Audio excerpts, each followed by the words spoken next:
तो नमस्कार, traders diary में आपका स्वागत है। मैं हूं आपके साथ कुशल गुप्ता और इस पूरे हफ्ते मेरे साथ ट्रेडर्स डायरी में बने रहेंगे अरमान नाहर। और जिस तरह से अरमान, सबसे पहले तो ये बताइए कि 3 दिनों की छुट्टी कैसी रही?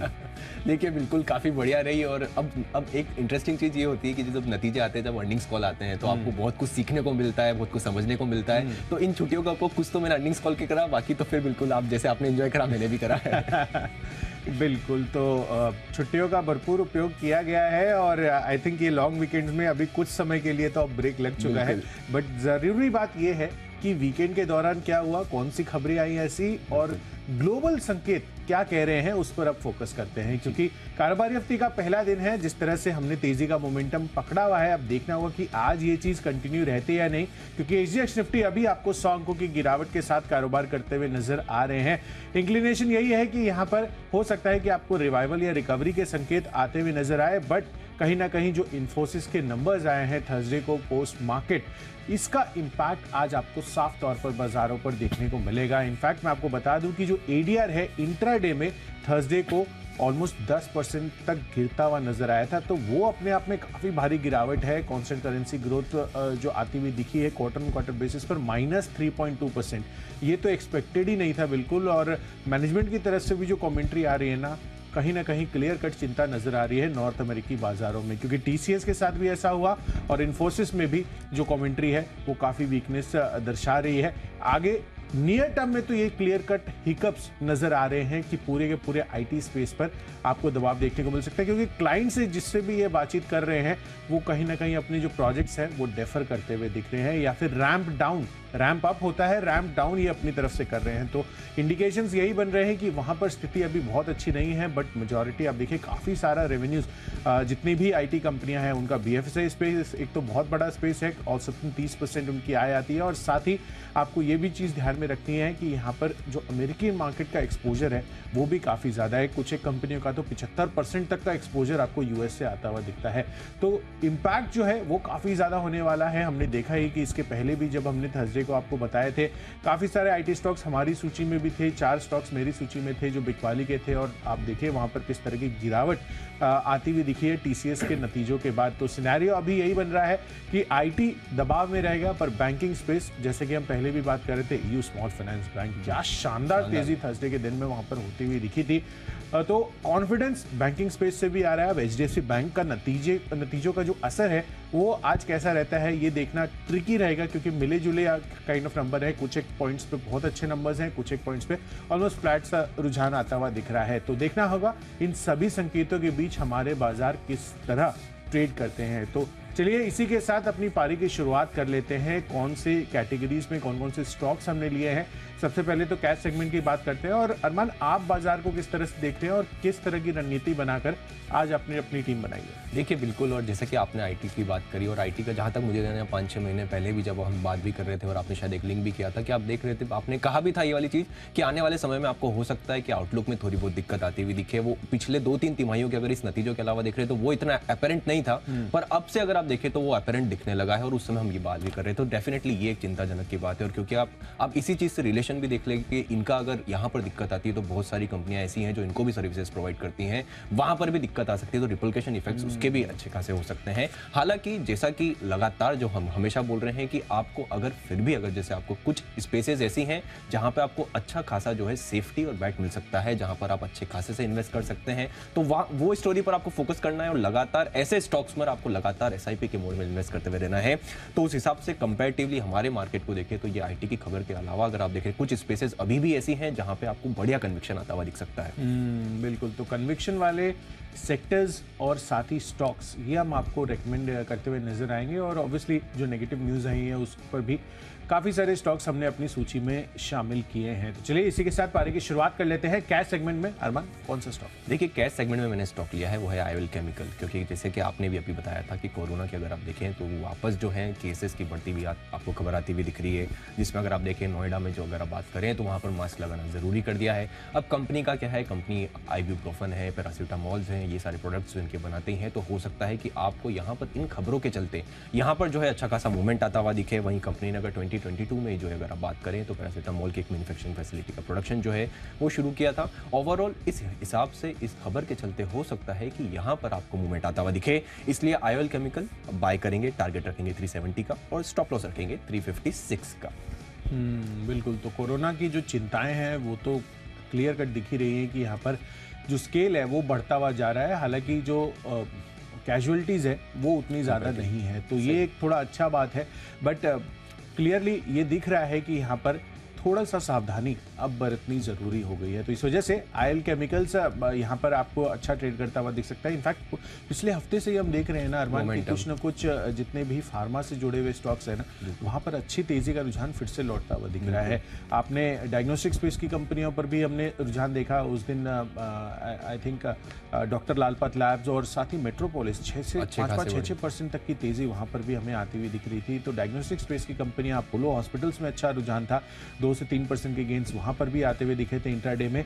तो कहीं ना कहीं जो मूड माहौल बन रहा है वो फार्मा स्पेस के लिए, और खासकर जैसे जो अब कोविड से जुड़े हुए, जब कोविड पीक पर था उस टाइम पे काफ़ी सारे स्टॉक्स हमारी ऑलरेडी फोकस लिस्ट में आते हुए दिखे थे आइबुप्रोफेन को लेकर।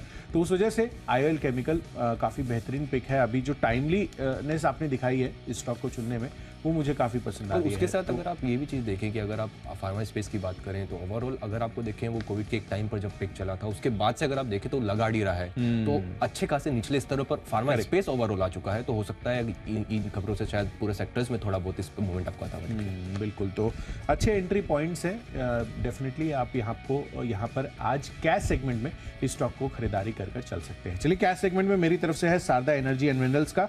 यहाँ पर खबर आती हुई दिख रही है कि कंपनी को जो ऑर्डर दिया हुआ था माइनिंग ऑपरेशन सस्पेंड करने के लिए उसको रिवोक कर दिया गया है, और यहाँ पर जो एजेंसी है उनकी तरफ से जांच हुई थी और उनको अब यहाँ पर कोई भी प्रॉब्लम नहीं है। तो इनकी जो आयरन और माइंस के ऑपरेशंस है वो फिर से शुरू होते हुए दिखेंगे।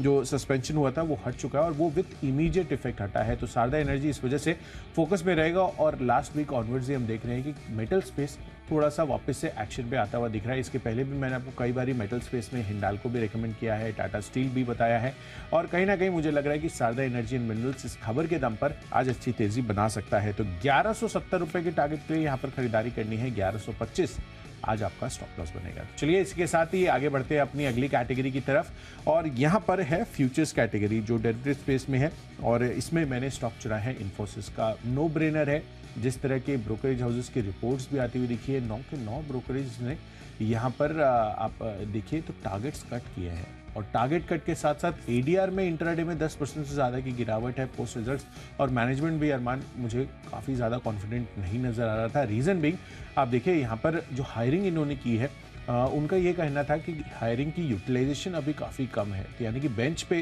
काफ़ी लोग बैठे हुए हैं क्योंकि प्रोजेक्ट्स उतने ज़्यादा अभी वॉल्यूम वाइज नहीं आ रहे हैं, और ये वॉल्यूम अगर बहुत जल्द टाइम तक जनरेट नहीं होती है तो ऑब्वियसली कॉस्ट पर तो इनका इम्पैक्ट आएगा ही। तो क्लियर कट मार्जिन्स पर आगे चलकर थोड़ा दबाव हमें देखने को मिल सकता है, पर जो नंबर्स आए हैं वो काफ़ी खराब आए हैं। कॉन्स्टेंट करेंसी ग्रोथ टर्म्स में जो आए है -3.2% आई थी, जबकि हमारा अनुमान था पॉजिटिव साइड पर आने का। तो इंडिकेशंस यही दिख रहे हैं इन्फोसिस का। आज तो काफ़ी बड़ा गैप डाउन हो सकता है, 5 से 6% की तो मैं औसतन गिरावट एक्सपेक्ट करके चल रहा हूं। तो इस वजह से आपको यहां पर बिकवाली करनी है 1344 रुपए के टारगेट के लिए, 1405 रुपए हायर साइड पर स्टॉप लॉस बनाकर चलिए। तो मेरी तरफ से फ्यूचर्स में इन्फोसिस के काउंटर में बिकवाली करेंगे। देखिए अगर आप आईटी सेक्टर की स्पेसिफिकली बात करें तो जैसे इन्फोसिस के नतीजे, क्योंकि कुछ लगातार ट्रैक करते ही हैं, तो जैसे ही नतीजे को उनको क्लियरिटी मिली तो उन्होंने लगातार 4-5 स्टॉक्स आईटी के ले लिए थे। उसी समय मैं समझ चुका था कि आईटी में बहुत बड़ी जो है कुछ मतलब रिजल्ट्स जो हैं या फिर मैनेजमेंट कमेंट्री जो बहुत नेगेटिव आ चुकी है, इसलिए लगातार कुशल ने 4-5 स्टॉक्स आईटी में डाल दिए थे।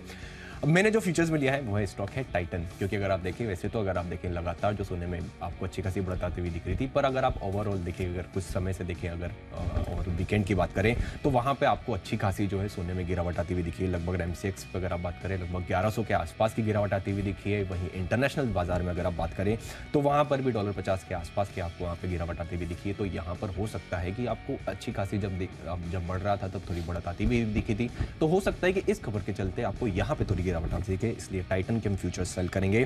टारगेट रखेंगे 2510 का और स्टॉप लॉस रखेंगे 2615 का।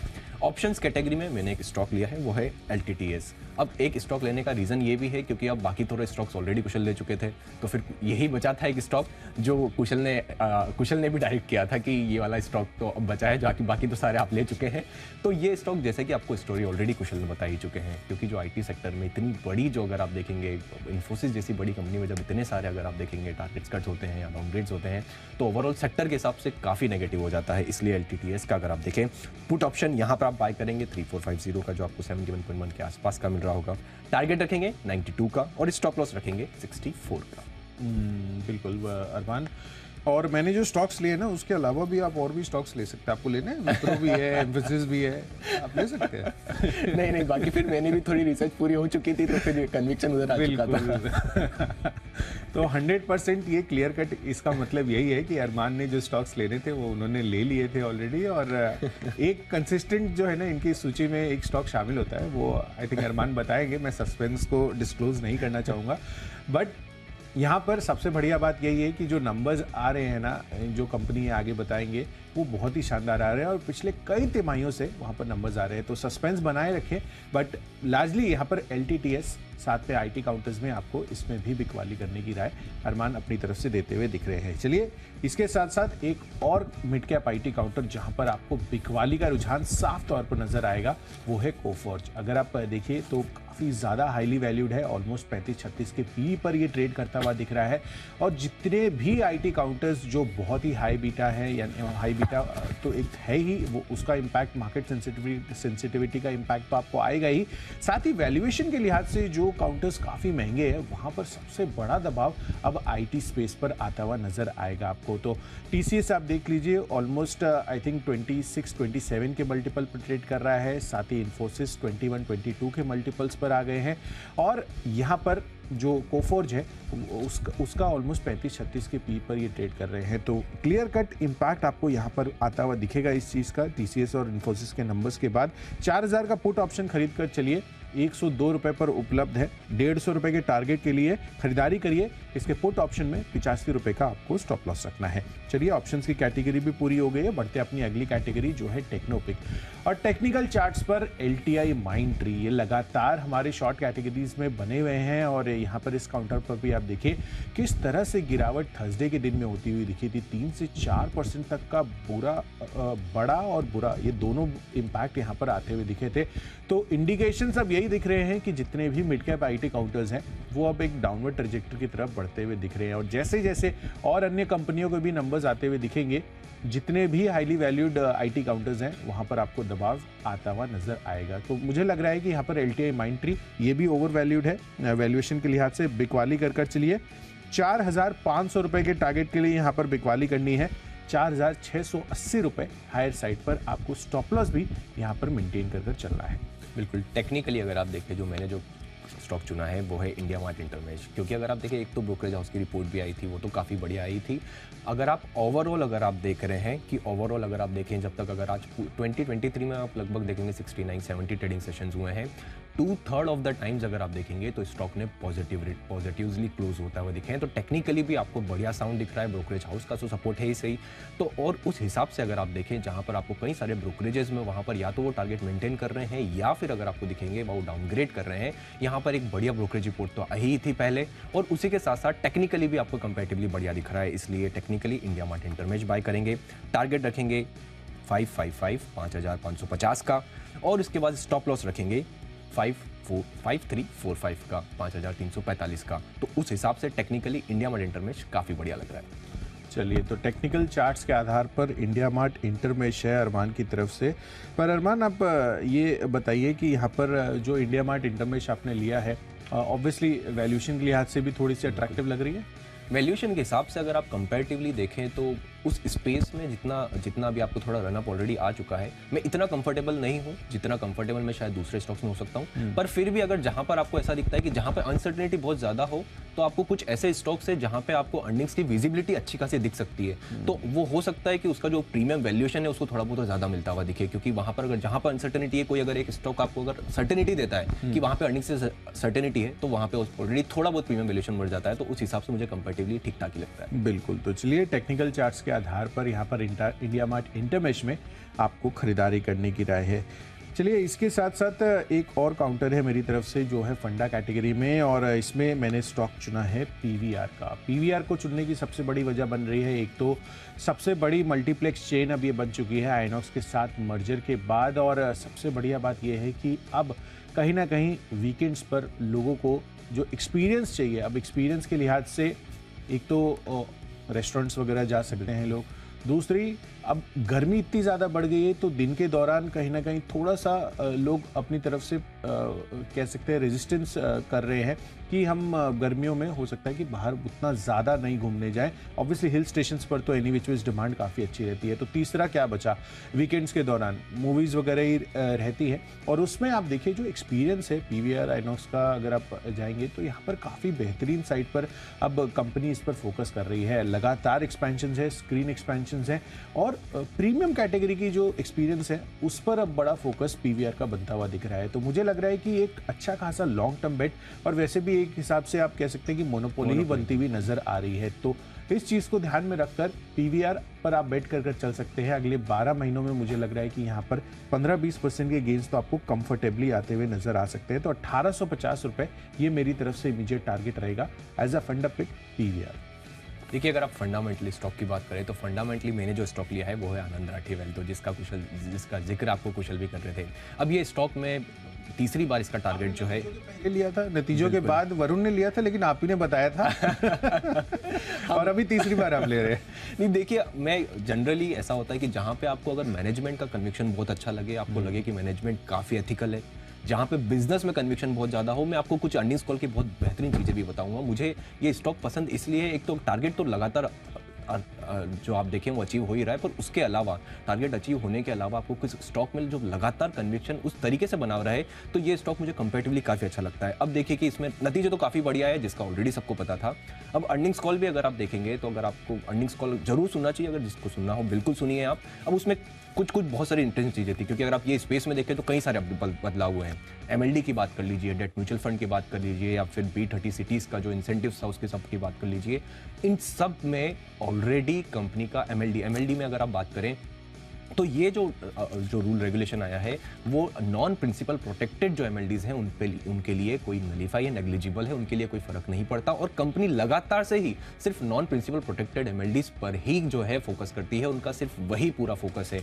आप B30 के इंसेंटिव्स की हमने जो बात करी, जहाँ पे जो दूसरी सिटीज़ है वहाँ से अगर आप पैसा लेते हैं तो आपको इंसेंटिव दिया जाता है, उस पर बैन लगाना है।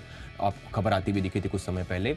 कंपनी का ऑलरेडी पहले वहाँ पर फोकस ही नहीं था, क्योंकि मुझे इंटरेस्ट एथिकली मैनेजमेंट इसलिए अच्छा लगता है क्योंकि जो जहाँ पर भी उनको लगता है कि यहाँ पर ज़्यादा समय तक में हम अल्फा नहीं बना सकते, वो उस कैटेगरी में घुसते ही नहीं है, और वो करते ही नहीं है कि शॉर्ट टर्म के लिए वहाँ पर मैं अल्फा बना लूँ। उस कारण मुझे कन्विक्शन ये आता है कि कंपनी जो है वो लॉन्ग टर्म का ही सोचती है और लगातार एथिकली जो है वो साउंड करती हुई दिखती है उस हिसाब से। और उसके बाद आप FY23 में जो बढ़िया उन्होंने नतीजे दिए हैं उसके ऊपर वो 20% का गाइडेंस दे रहे हैं, 24 का। सोच रहा हूँ वेल्थ मैनेजमेंट कंपनी गाइडेंस कैसे दे रही है।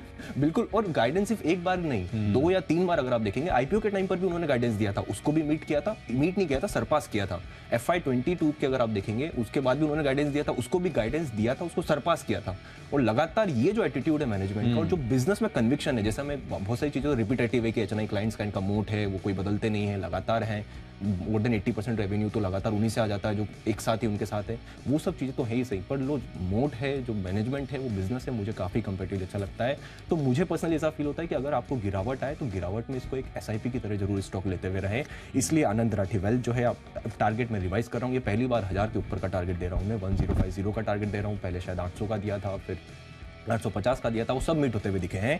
ड्यूरेशन रखेंगे 1 साल का, और ध्यान रखें आप अर्निंग्स कॉल भी बढ़िया सुने, और अगर आपको SIP गिरावट आए मार्केट की गिरावट के साथ, इसको SIP में जरूर आप बाय करें।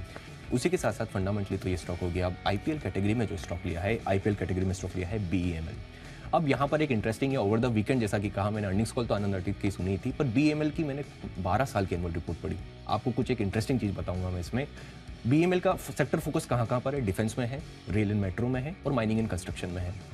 अब डिफेंस और रेल मेट्रो का अगर आप देखेंगे ज़्यादातर कंपनियों का, क्योंकि ये बजट आता है, डिफेंस का बजट जितना ज़्यादा अच्छा होगा उससे उनका रेवेन्यू काफ़ी अच्छा होता हुआ दिखेगा।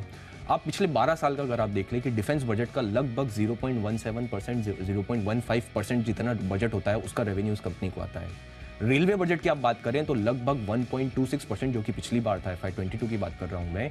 और उसके अलावा अगर आप 1% से कम, तो कभी भी इनका कोरिलेशन है ही नहीं कि अगर आपका बजट लगभग, अगर आप देखेंगे कि क्योंकि FY24 का जो रेलवे का बजट है 2.4 लाख करोड़ का है, वहीं अगर आप डिफेंस की बजट की बात करें तो लगभग 5.94, 6 लाख करोड़ का है। उस हिसाब से अगर आप सिर्फ परसेंटेज ही निकाल दें तो भी लगभग, अगर आपको दिख रहा है कि FY24 की मुझे लग रहा है कि अर्निंग्स लगभग 4600, 4700 के आसपास हो सकती है। और उसके बाद आप इंस्टीट्यूशंस की होल्डिंग देखें, वो काफ़ी बढ़िया है। इन सभी पैरामीटर्स पर मुझे लगता है कि बीएमएल जो है रिस्क रिवॉर्ड रेशियो आपको कंपैरेटिवली काफ़ी बढ़िया हो सकता है। इसलिए यहाँ पर आपको आईपीएल स्टॉक के तौर पर मैं बीएमएल स्टॉक दे रहा हूँ। ड्यूरेशन रखेंगे 12 महीनों का और टारगेट रखेंगे 1450 का। बिल्कुल अरमान, काफ़ी इंटरेस्टिंग बातें आपने बताई हैं बीएमएल को लेकर, जिस तरह से कोरिलेशन है जो बजट में जितनी भी अनाउंसमेंट आती है सेक्टर रिलेटेड, तो उस वजह से आपको बीएमएल पर फोकस कर चलना चाहिए। चलिए, तो इसी के साथ आईपीएल स्टॉक में मेरी तरफ से स्टॉक है आईसीआईसीआई बैंक का। अब आईसीआईसीआई बैंक काफ़ी दिनों के बाद रडार पर आ रहा है, निचले स्तर से थोड़ी खरीदारी बढ़ते हुए अब आप ये देखिए 900 के लेवल्स पर ये पहुंचता हुआ दिख रहा है। और कहीं ना कहीं मुझे लग रहा है कि यहाँ पर अच्छी तेज़ी आपको आगे चलकर भी बनती हुई नजर आ सकती है, क्योंकि वैल्यूएशन काफ़ी अट्रैक्टिव है। तो इस वजह से आपको ध्यान पे रखना है कि आईसीआईसीआई बैंक का अच्छा प्ले हो सकता है प्राइवेट सेक्टर बैंकिंग स्पेस में। और एचडीएफसी बैंक का जिस तरह से एनआईआई आते हुए दिखे हैं, बहुत ज़्यादा उसमें जो अट्रैक्शन है वो नहीं रहा है। तो मुझे लग रहा है कि हो सकता है कि जो कॉम्पिटिटर्स हैं उनकी तरफ से अच्छा प्रदर्शन आता हुआ नजर आए। आईसीआईसीआई बैंक के भी आगे नंबर्स आने वाले हैं, तो यहाँ पर खरीदारी कर चलिए। अगले एक साल में 1050 रुपये के टारगेट के लिए आईसीआईसीआई बैंक पर खरीदारी कर चल सकते हैं। चलिए, इसी के साथ बढ़ते अपनी अगली कैटेगरी जो है खबरों के दम पर। और खबर लगातार मैं आईटी के बारे में आपको बताता जा रहा हूँ, और मुझे लग रहा है कि यहाँ पर एचसीएल टेक पर भी आपको बिकवाली करने की राय है। इस हफ्ते इसके नंबर्स भी आने वाले हैं, और नंबर्स जब मैं वीकेंड के दौरान इसके प्रीव्यूज बना रहा था तो मार्जिन्स पर ही ऑलमोस्ट 130 बेसिस पॉइंट्स का कट हम एक्सपेक्ट करके चल रहे हैं। एंड ओवरऑल ग्रोथ भी थोड़ी सी नेगेटिव साइड पर आ सकती है। तो लार्जली जिस तरह का नंबर्स का फॉर्मेशन हो रहा है वो हम गिरावट की ही एक्सपेक्टेशंस कर रहे हैं। और टीसीएस और इन्फोसिस के नंबर्स के बाद तो एचसीएल टेक पर भी आज मुझे लग रहा है कि गिरावट स्वाभाविक है। तो 1040 रुपए के टारगेट के लिए यहाँ पर आपको बिकवाली करने की राय है।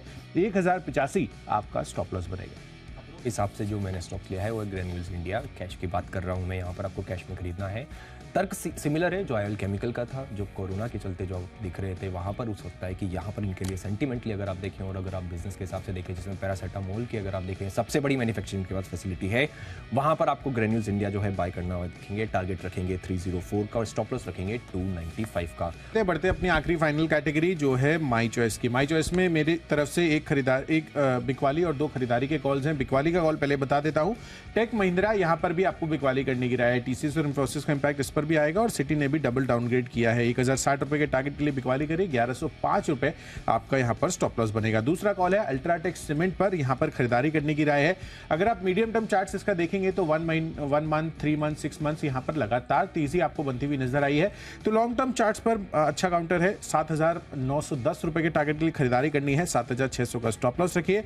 और आखिरी कॉल है टीवीएस मोटर्स पर। जिस तरह से थर्सडे के दिन में यहाँ पर अच्छी तेजी बनी है, मुझे लग रहा है कि चार्ट मोमेंटम अब ये पकड़ता हुआ दिख रहा है। तो कहीं ना कहीं यहाँ पर 2 से 2.5% की जो तेजी है वो आज भी कंटिन्यू रह सकती है। 1200 रुपए के टारगेट के लिए यहाँ पर खरीदारी करनी है। 1140 आपका स्टॉप लॉस बनेगा। देखिए, माय चॉइस में सबसे पहला जो स्टॉक लिया है मैंने वो रॉयल ऑर्किड होटल, क्योंकि एक तो ओवरऑल स्पेस ही काफी कंपैरेटिवली बढ़िया है और हो सकता है आने वाले समय में इनके नतीजे जो हैं वो भी अच्छे आते हुए दिखें। इसलिए यहाँ पर टारगेट रखेंगे 320 का और ड्यूरेशन रखेंगे 6 महीनों का। दूसरा स्टॉक है टीवीएस श्रीचक्र, क्योंकि यहाँ पर खबर आती हुई दिखी है कि सुपर बाइक और एडवेंचर्स टूरिंग टायर सेगमेंट में उन्होंने प्रवेश किया है। इस खबर का यहाँ पर आपको फायदा होता हुआ दिख सकता है। टारगेट रखेंगे 2825 का और स्टॉप लॉस रखेंगे 2718 का। और अंत में आखिरी स्टॉक जो लिया है वो है Zydus life science, cash space की बात कर रहा हूं मैं। उसमें यहाँ पर ये भी खबर आई है कि उन्होंने जो यूएस एफडीए से इनको एक इंजेक्शन की जो है अंतिम मंजूरी मिलती हुई दिखी है, उसका यहाँ पर आपको फायदा होता हुआ दिख सकता है। यहाँ पर हम बाय करेंगे, टारगेट रखेंगे 518 का और स्टॉप लॉस रखेंगे 497 का। बिल्कुल। तो चलिए हमने सभी स्टॉक्स का विस्तार से चर्चा तो कर ली है, पर एक रिकैप जरूर बनता है। और यहाँ पर सबसे पहले है कैश सेगमेंट में शारदा एनर्जी एंड मिनरल्स, यहाँ पर खबर आती हुई दिख रही है, तो अच्छी खबर है, खरीदारी कर चलिए। पर इन्फोसिस, जिस तरह के नंबर्स इसके थर्सडे पोस्ट मार्केट आते हुए दिखे हैं, एडीआर पर भारी दबाव था और इसके साथ साथ तमाम आईटी काउंटर्स पर भी दबाव रहने की उम्मीद है। तो कोफॉर्ज और एलटीआई माइंट्री पर भी बिकवाली करने की राय है। फंडा पिक के लिहाज से पीवीआर अगले एक साल में 1850 रुपए के टारगेट दिखा सकता है। साथ ही आईसीआईसीआई बैंक 1050 रुपए के टारगेट्स के लिए यहाँ पर भी प्ले ऑन कर चल सकते हैं। आपको बिकवाली करनी है खबरों के दम पर एचसीएल टेक में, और माई चॉइस कैटेगरी में टेक महिंद्रा पर भी बिकवाली करनी है। पर अल्ट्राटेक सीमेंट और साथ ही टीवीएस मोटर चार्ज स्ट्रक्चर पर अच्छे लग रहे हैं, तो यहाँ पर खरीदारी कर चलिए। और साथ ही इनमें आज का मेरा बेस्ट पिक है टेक महिंद्रा। यहाँ पर सिटी ने जो डबल डाउनग्रेड किया है, न्यूट्रल से सेल की रेटिंग दे दी है, लक्ष्य भी भारी काटा है, 955 रुपए के टारगेट सब ये देते हुए दिख रहे हैं। तो टेक महिंद्रा के फ्यूचर्स बिकवाली करिए 1060 रुपए के टारगेट के लिए। देखिए, कर लेते हैं रिकैप। सबसे पहले आपको बाय करना है कैश कैटेगरी में आईओएल केमिकल। फ्यूचर्स के हिसाब से टाइटन में आप बिकवाली करेंगे, क्योंकि जो सेल में जो आपको सोने में गिरावट आती हुई दिखी है। ऑप्शंस में एलटीटीएस, जो कि अगर आप आईटी सेक्टर की जो गिरावट है वहाँ पर सेल करेंगे। पुट ऑप्शन जो है बाय करेंगे, माफ कीजिएगा। टेक्निकली इंडिया मार्ट इंटरमेश बढ़िया दिख रहा है। फंडामेंटली आनंद राठी वेल जो है कंपैरेटिवली अच्छा दिख रहा है। बीएमएल अच्छा कारोबार है, जिस स्पेस में है वो काफ़ी बढ़िया है। खबरों के हिसाब से ग्रेन्यूल्स इंडिया में हम खरीदारी करेंगे। माय चॉइस की बात करें तो royal orchid hotel, TVS structure और जाइडस लाइफ साइंस, जहाँ पर दो स्टॉक में तो आपको खबरें आती हुई दिखी, और रॉयल ऑर्किड जिस स्पेस में है वो काफ़ी बढ़िया दिख रहा है। और इन सब में अगर मेरा बेस्ट पिक देखा जाएगा तो बेस्ट पिक होगा आनंद राठी वेल, क्योंकि वो जो स्पेस है, वो जो अर्निंग्स कॉल में आपको टेक अवे है, वो काफ़ी इंटरेस्टिंग है। बिल्कुल, तो चलिए सभी स्टॉक्स और उनके लेवल्स का भी हमने रिकैप कर लिया है, पर बाजारों पर किस तरह की रणनीति बनानी है ये काफ़ी इंटरेस्टिंग हो जाता है। तो क्यों लंबी छुट्टी के बाद हम आ रहे हैं और रिजल्ट रिएक्शन भी आएगा इन्फोसिस और एचडीएफसी बैंक का। तो इस बीच बाजारों पर रणनीति समझने के लिए सीधे चलते हैं शेयर बाजार लाइव में अनिल सर और दीपांशु के पास। फिलहाल दीपांशु हमारे साथ जुड़ चुके हैं। Deepanshu, good morning. Good morning Kushal, good morning Armaan. और फाइनली 3 हफ्तों के बाद पूरा ट्रेडिंग हफ्ता हमें मिलने वाला है। कई सारे एक्शंस हैं, नतीजों का सिलसिला हमारे बाजार में शुरू हो चुका है, ग्लोबल मार्केट्स में हो चुका है। 3 दिन की छुट्टी का रिएक्शन आने वाला है, और इस हफ्ते कहां पर रखनी है आपको नजर, सब बताएंगे। आइए करते हैं शुरुआत शेयर बाजार लाइव की।